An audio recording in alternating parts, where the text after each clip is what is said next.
Alright.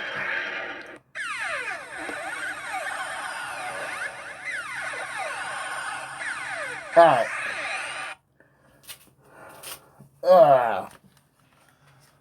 Hi guys, I'm Colwen, and I want to talk about something that's unfortunately might be kind of dying in the action figure industry, and that is Build-A-Figures. Got a couple of good ones here. This is Marvel Cinema Universe Hulkbuster, and how Build-A-Figures work is... Okay, that one's really tight in there. I don't want to pop that out. But here's Man-Thing. It's the Marvel version of Swamp Thing. And this is Titus. He's a guy from Guardians of the Galaxy, I want to say. But you see how big these guys are, right? This is the Hulkbuster next to the film noir Spider-Man. It's huge. Put him over there. Next to the Man-Thing, right? And next to him, right? Well, about a year or two ago, I was able to get a hold of the entire Marvel Legends Tri-Sentinel Build-A-Figure set. Here's two of them here. Here's the other two. And here's... Arrgh. I need another pair of arms. The last two of the set, right? Now, let me put these back down, and I'll hang on to that one. You know, we got Magneto here. We got Cyclops here. We have a Professor X, and right here, this is Morticia Margarita. And I'm not going to start the review right now, but this is really just to, you know, there's the package here, and you can see this is the leg for Tri-Sentinel right here. And on the back, we've got the Tri-Sentinel there. And then we've got all the figures in the line here. Here's the Cyclops. Here's the Magneto. Here's the girl I'm holding right here in my hand, the Moria. This is Omega Sentinel. And did I go the wrong direction? No. Here's Charles Xavier. And now, I didn't get the Wolverine in the set because I just, you know, already had a Wolverine, so I didn't bother with that one. But what I'm gonna do,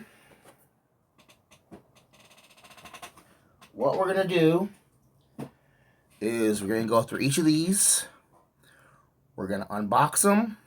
We're gonna talk about the toy, and at the very end, I'll throw the Tri-Sentinel together and give her her own video review. But, what is the point of Build-A-Figures? The point of Build-A-Figures is they want you to buy the entire set of 6 figures. These figures, back in early 2000s, 2010, were like $10, $15 each, and they've slowly gone up over time. But it's like, you know, well, what else does the person want? You know, we got the figure, we got accessories, we got an extra head. Well, right there is the torso to make the big thing. And they want you to buy the whole set, so they encourage you buy all 6 figures and then get another figure also. So yeah, and there's been a bunch of good Build-A-Figures over the years. Let's get into it, right? So, let's go on to the arch nemesis of Magneto. We've got Charles Xavier here. And again, this is not the Charles Xavier you're used to. I don't know where this one comes from, but it's Charles Xavier in a skin-tight bodysuit with a weird helmet, and he's got an effect head part here, and extra hands, and there's the arm for a Tri-Sentinel. Cool Mr. Professor X standing there. Same artwork on the other side. Stuff on the bottom. There's the back. Cool artwork there. And yes, this Professor Xavier can walk and use his mind control, whatever telepathy powers. So he's got the best of both worlds going on there, right? Let's go ahead and read the back. Charles Xavier reveals his master plan, one that will bring mutants out of humankind's shadow and once again into the light. I really don't know, but let's go ahead and get the camera turned around and check them out of the box. Okay, so here we have another version of Professor X. This is not the normal Professor X in the nice fancy suit that's cruising around in a wheelchair. No, this one can walk, but I'm not entirely sure why. I'm thinking it has something to do with this really weird space helmet thing he's got on. So we're going to look at that real quick. It's got the X-Men X on the front of it. You can barely see his face. And I'm pretty sure if I were to take this off, it'd be like some weird, like just weird peg square head thing and be really scary and frightful. Got some weird tech dealy bobs and tubes on the back here. Articulation-wise, he's got this weird butterfly internal joint thing going on where he can stretch his arms back, like almost like he's got a Spider-Man body for a Spider-Man body going on. It's weird. He's very scrawny, especially compared to the other two. You can see next to Scott, like, yeah. So, but they're both really, really ripped. Let's put Scott over there for a moment because I'm going to want to use him again in a second. Articulation-wise, he's got the same articulation as all the other guys. He's got the ball joint in the neck. He's got the swivel at the neck. He's got the nice, this is a different one. This is usually on Spider-Man figures. He's got the butterfly joint where he can close his arms close across his chest. He's got the swivel and hinge in the shoulder. He's got an above the elbow swivel. He's got a double jointed elbow. He's got a hinge and a swivel for his hands. And for one hand, he's got this grippy hand for like he's holding either a gun or a sword. And then this slightly looser hand that could be used to grip maybe bigger objects. But mainly it's just kind of like he's just kind of relaxing or slightly gripping something. He's got an ab crunch. So you can have him sitting down if you want to. He's got a nice waist swivel going on. He's got the bowl jointed hips. He's got an above the knee swivel. He's got the 90 degrees on. Oh, he can get a really, look how deep he can fold his knees. He can really get down there. And then he got the swivel and the hinge on the ankles. So we're going to go ahead and into a nice little crouching pose. Because next, not only are we going to rip his hands off. Come on. But then, rip his head off. Because we're going to take this other head here, where he's like concentrating and focusing, and he's got the whole telekinesis thing going on, and we're going to... Come on.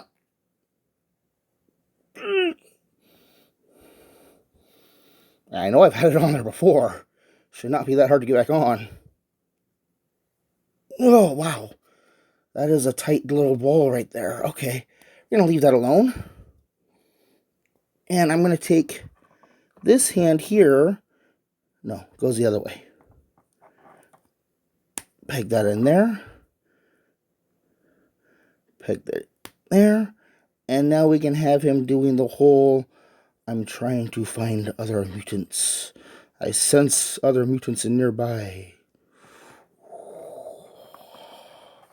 I know Kung Fu. Let's bring Scott back over. I'm going to kind of hook them together because he's not going to want to stand for a moment. Okay, hold on. There we go. Where is my comparison shot? Here we go. Here's Soda Can.